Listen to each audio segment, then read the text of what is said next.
Welcome to Tuesday Travel Chat. I'm your host, Julia. Today, we have a very interesting topic today. We are talking about NFTs, blockchain, and travel. Now, what on earth can these all have to do with each other? And where is blockchain in relation to travel and how you travel and see the world? We're going to find out today. So today we have Elia Locardi right here in Melbourne, Florida, and we have Paul Neal in Lisbon, Portugal. So all around the world, we're here to chat. Let's jump right into it. But first, let's sort of, if you're not familiar with NFTs and blockchain, Paul, why don't you kind of give us a little introduction into that before we get into it a little bit deeper? Okay, well, thank you, Julia, for having us, and welcome everybody. It might not be immediately interactive how these buzzwords that are going through the media all linking together. So let me take a step back. I think a lot of people probably have heard about Bitcoins these days, and cryptocurrencies. They're all in fashion and can be found in the media. So one technology that has been sort of done a bit of a breakout over the last few months is what's called an NFT, or is an abbreviation for what's called a non-fungible token. And non-fungible, which sounds very technical compared to fungible in a way, maybe, is that it's unique. A Bitcoin, which who is in this field would conclude is a fungible token, which means I give you a Bitcoin, you can give me one back. It's similar like a currency. It's same for same. An NFT is something unique, like an art piece is something unique, or a photography can be something unique. So an NFT uses the same technology, which is blockchain, a piece of software, but represents something unique. So what we have seen over the last 6 months is massive set of innovation in the field of arts, most primarily, where a whole sector, basically art in its form, has moved on technology into a digital space, so to speak, where art pieces are now traded or shared on the blockchain, which obviously makes it sure that it's real, that it cannot be forged, that it's unique, that it establishes a way of prominence. But the application for this technology is much wider. And one of the things probably want to explore a little bit today on this show is how we can actually go further than art or baseball cards or sports collectibles into other fields. And the field obviously that we want to explore a little bit is travel. And both Elia and myself, we obviously have traveled the world extensively. We are very avid travelers, and we're part of this project that's called Area.world that wants to combine the field of blockchain and tokens, etc., so the digital world with the real world. So basically create an interface between the love for our real planet, for the traveling around and enjoying all these experiences, and the digital. And that's one more flash word that I'm just bringing out now, and we can explore it much more, the metaverse. So we for sure can establish that a little bit more. Elia, do you want to take us on a little tour of the website as you explain kind of on a broad scale what the project is that you guys are talking about? Yeah, and we can just kind of look at the website as I explain this. And I think that whether you've followed what's going on in crypto or blockchain or NFT or any number of these buzzwords that we probably should have named into something a little easier for everybody to understand, it's become a little bit of a digital renaissance for creators to maybe monetize their work or even certify that this work is their own. And what we're starting to see is the adaptation of this technology across the board. It may seem a little bit new, but we've kind of brought our lives to I hate to say digital, but it's true.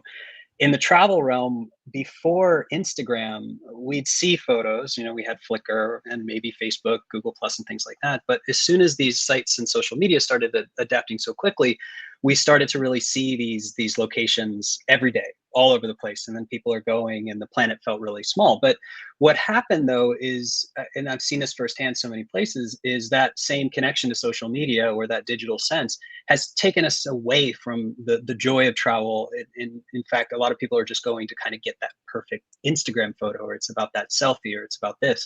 When before all that, you really had to create these memories and go out of your way a little bit more to share them, or maybe they were just for yourself. So the idea of a seamless digital and real world experience has been around for a while, but this is where it starts to get really exciting. And because this technology is becoming so, it's relevant in every space, it gives us opportunities to kind of innovate here at the beginning. So we're starting to see some really interesting things. And what we really want to do with Area is start with the foundation of our world and the love of our world. So if we go back to the Area site, the first drop, and that's another term, or the first release is packs of what we call tetras. So we're actually dividing up the earth in a nice way. We're not just taking a machete to it, but we're actually dividing up into pieces that you can own, either part of a collection of your favorite areas, or have it for the technology that we're going to kind of build upon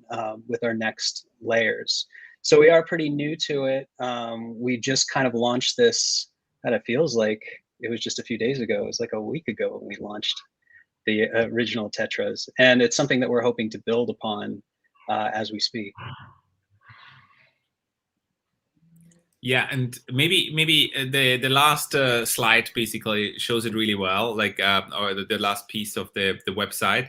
So basically, what we have done now is we created this like digital world where you basically were participants in the area drop. To come back to Howard, can purchase these fields across the planet and take ownership of them. And on top of that layer of holding areas, we're building a community of travelers. So really, and that basically combines now, to come back to the topic of this chat, the travel chat, is to build a community of travelers in the 21st century, to exchange ideas and to offer unique experiences and ways to basically experience our planet in a new form or shape. And that's basically what we have titled it the Explorers Guild. So basically a community of people that travel. So what Area wants to do, as we show here, it wants to connect the digital and the physical world, because we both like each other and we basically want to build a bridge. And the bridge that we title around that is basically, in a way, we basically title that the meta surface. So basically a way to basically engage in both ways. I know we juggle a lot of items, so there's a lot of new jargon, and it seems to be that's part of this world. But I think in a nutshell, we're just trying to create a digital link to our real planet. As we say, on one hand side, we're using smartphones, we're going to places, we're posting Instagram photos. We in a way we are more in the digital world than we're in the real world. And pretty sure a lot of, I think also viewers here can associate with the fact that you go into a place and you see people like taking photos and you wonder, like, are they actually really present, or are they actually just like making the photos? They actually look at them when they come home and like looking everything in replay. So we obviously want to experience and going on the planet, seeing things, seeing unique things. But what we got in a way is obviously communities that we not can really share and engage with locally.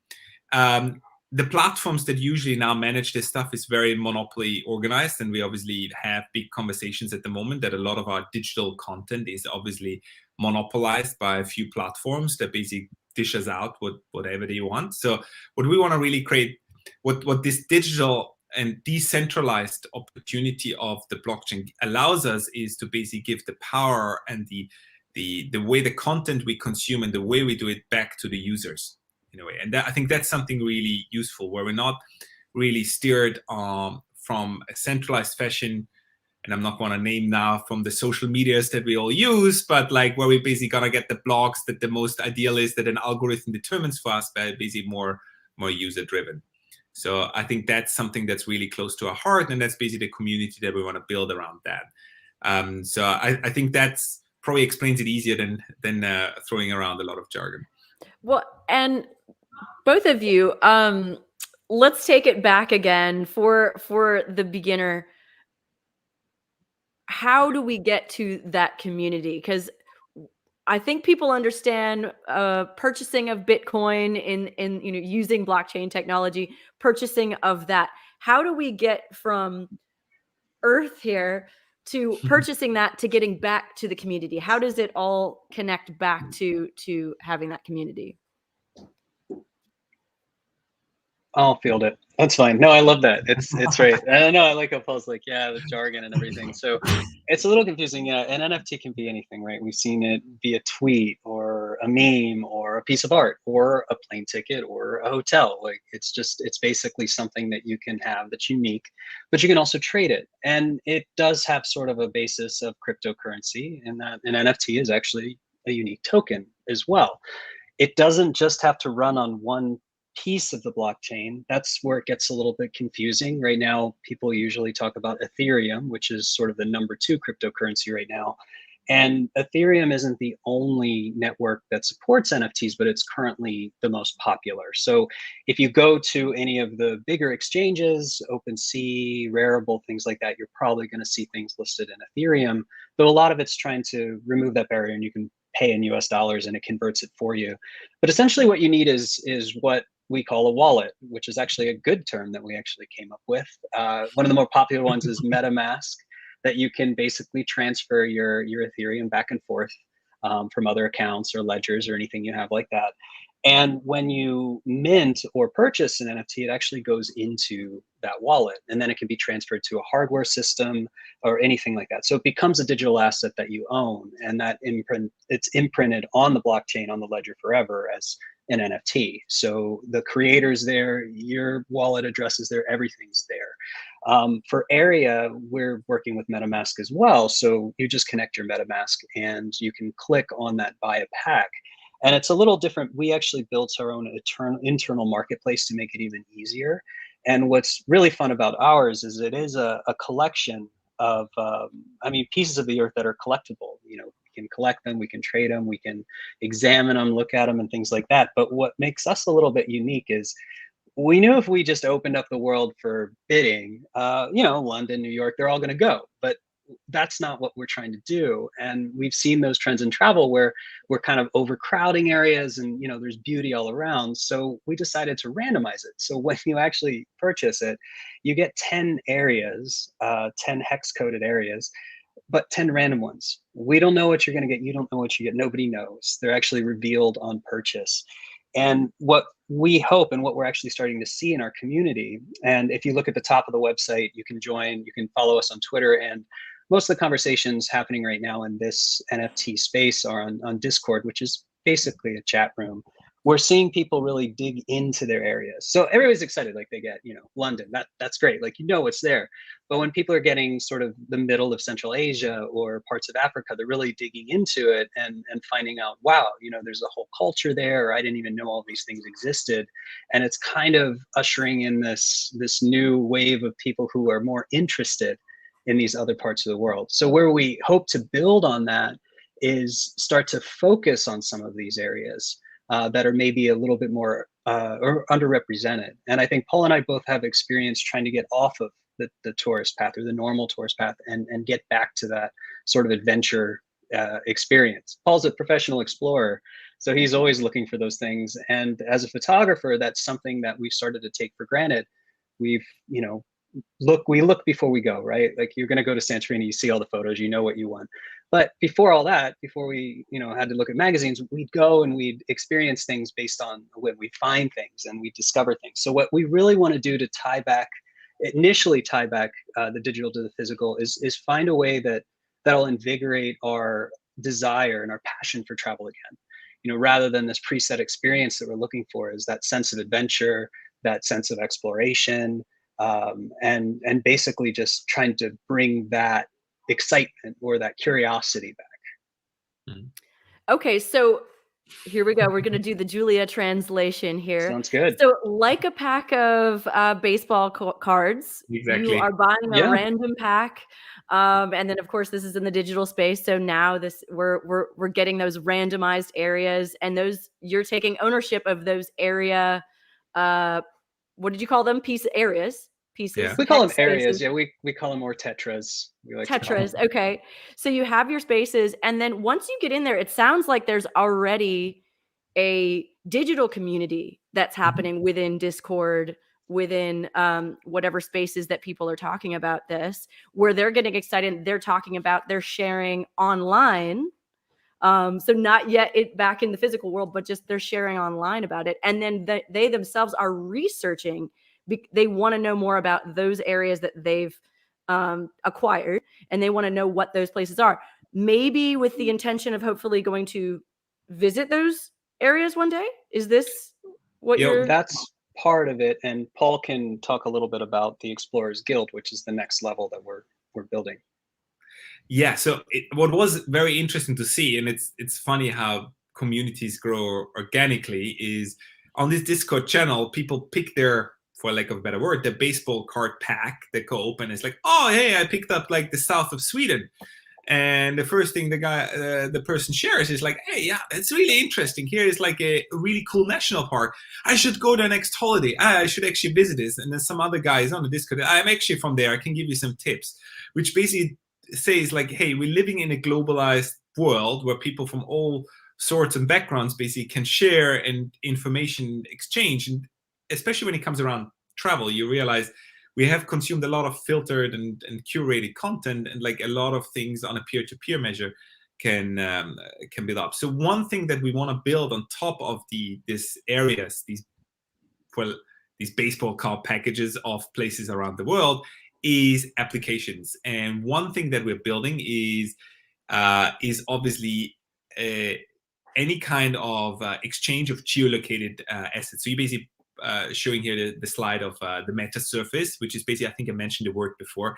Please don't be afraid of this word. It's basically, it's the coolest word we came up with to connect the real world and the digital world. It's basically what we think applications that we can build on top of, you know, your area. Imagine you own, you know, Central Asia was mentioned. What can you do with that? I mean, we all can think about like if you own Manhattan, that sounds for sure cool, or it's or Florida, like that's great place. What are you gonna do with Central Asia? So we basically want to obviously see is the applications, the things that we can do around this in these ways of experiences, digital postcards, for example. I mean, some of us still remember sending like analog postcards from places. Yeah, some probably not.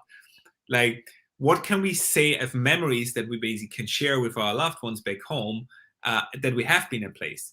Secondly, is there a way to basically like proof that you have been to a place, that you have been traveled to it? I mean, there's a lot of things that we go and interest towards. Can you basically bring back your badge? Hey, I have been to the South Pole, yeah, or I have been at XYZ. And the technology that's obviously behind that we mentioned before, the NFT technology, obviously allows us to basically prove unique prominence, unique ownership, that you basically have really earned that in a way. That's obviously not our first application that we really go after, but this is all we obviously came up on here to spin a little bit the future, what's all possible. But in one of our first steps we're building out, as Elia mentioned, is what we call the Explorers Guild.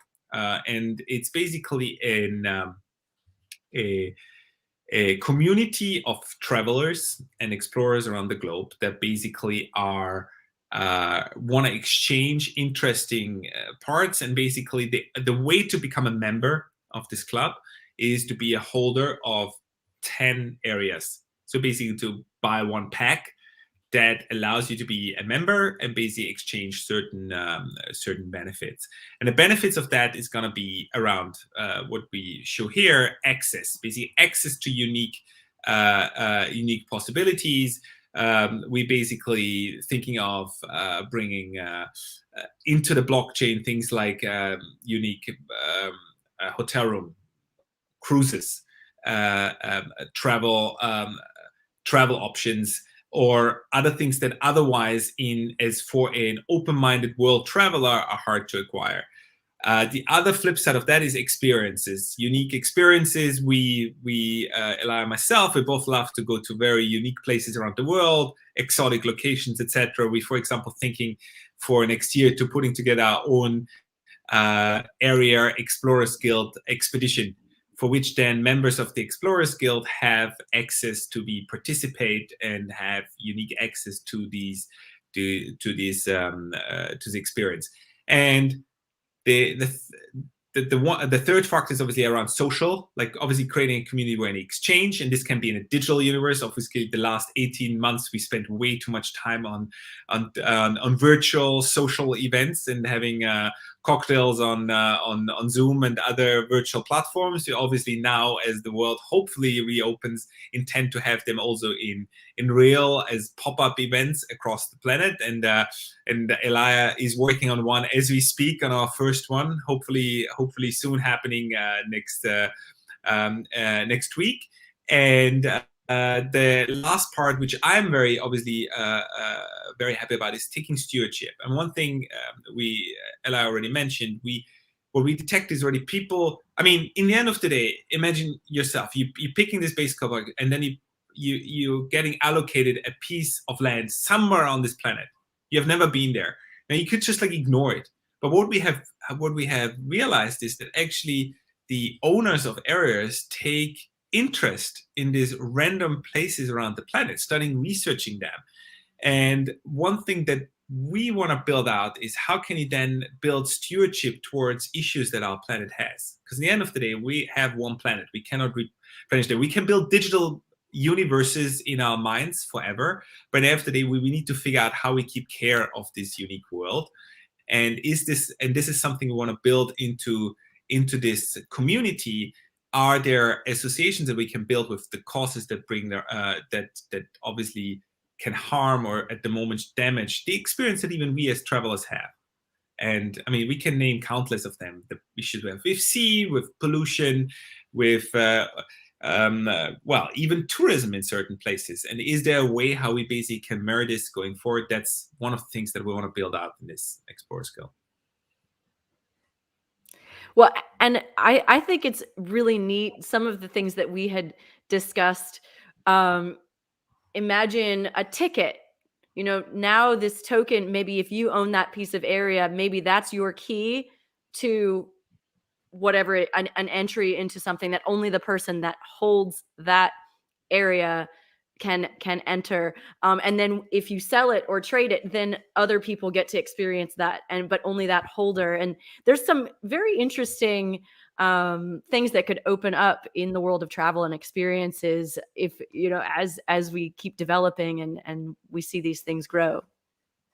Exactly. And we think we hope that sense of stewardship, it keeps people engaged, right? Like, so going back to Central Asia, if we're working on a project in that area and somebody has that area, we very much want to bring them into the conversation too. So that's part of our community and part of this whole idea of decentralization, whether we're talking about it in corporation or just in community, is we are already having area holders pitch us ideas. And we hope to get to a point after we roll out these next phases where we can start building lasting initiatives in some of these areas.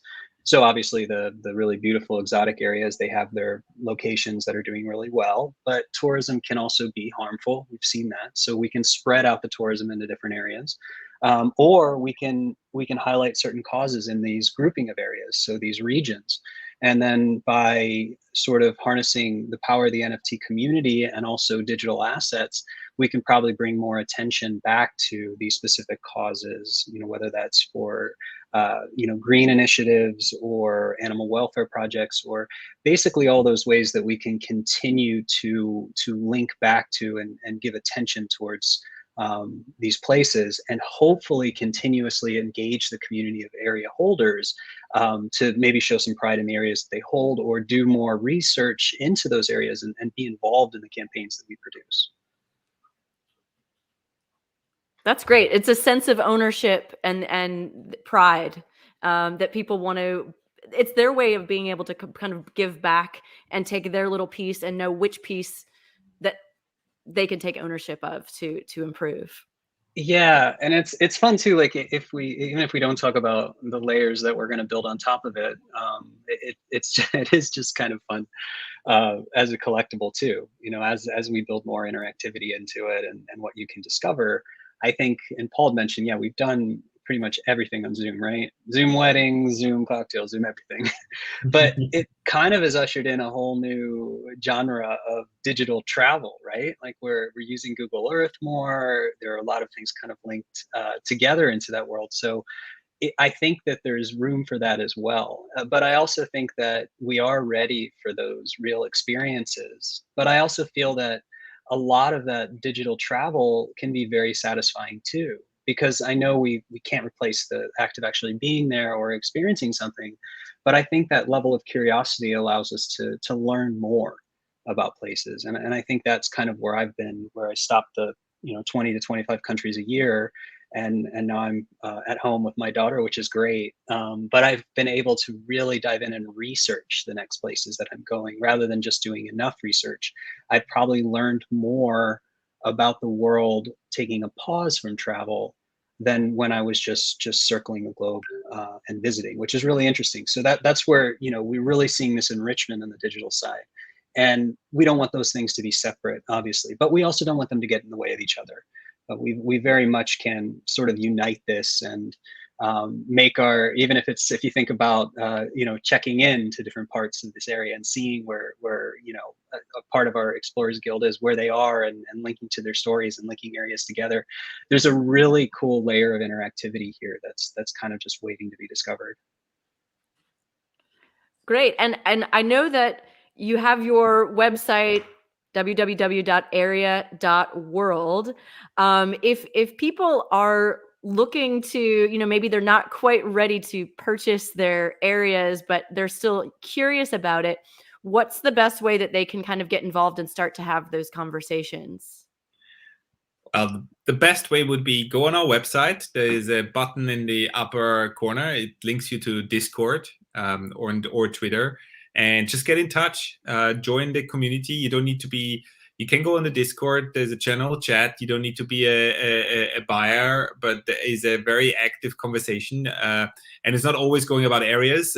People exchanging travel tips, photos about the sunrise and the sunset, and even you can hit up Elia and ask for some photography tips about your best next travel shots, and he's for sure willing to share some of the secrets. So now it's literally a very interesting community that's developing, that's busy sharing stuff. So I think that will be the best place to basically connect and just learn. I'm very much aware that we used a lot of jargon in the last half an hour that might sound super unfamiliar and super frightening and turning off.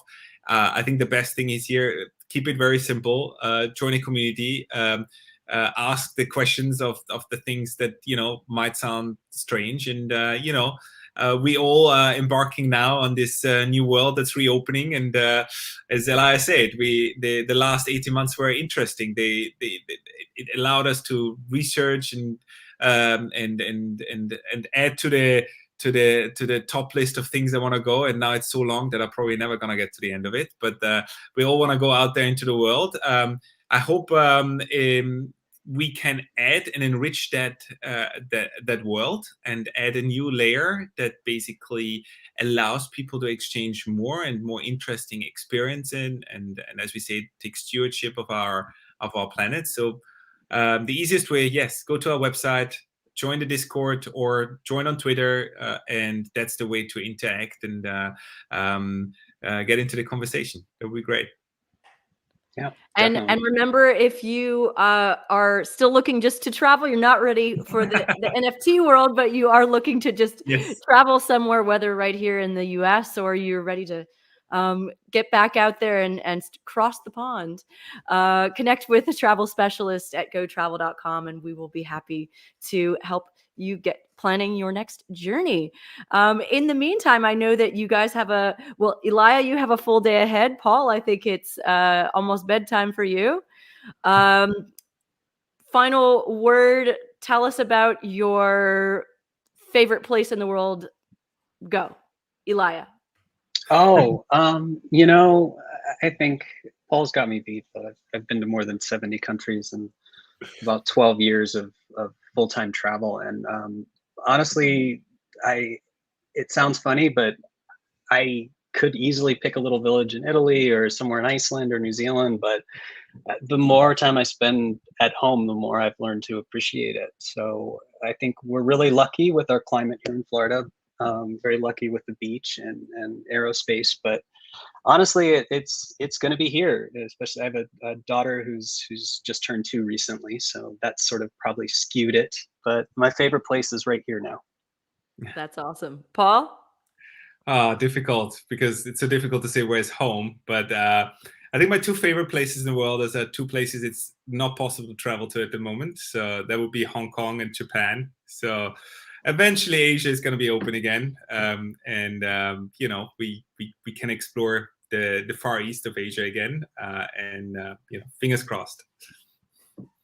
Let's face it, the answer to where's your favorite place in the world, it always depends on the very minute that you're asked that question, because there's way too many wonderful places, but we're allowed to have our favorites change every second of the day. So thank you guys so much for joining us today. Very interesting insight into a different topic that we usually talk about, but hey, look forward to talking to you guys in the future and seeing how the community has grown.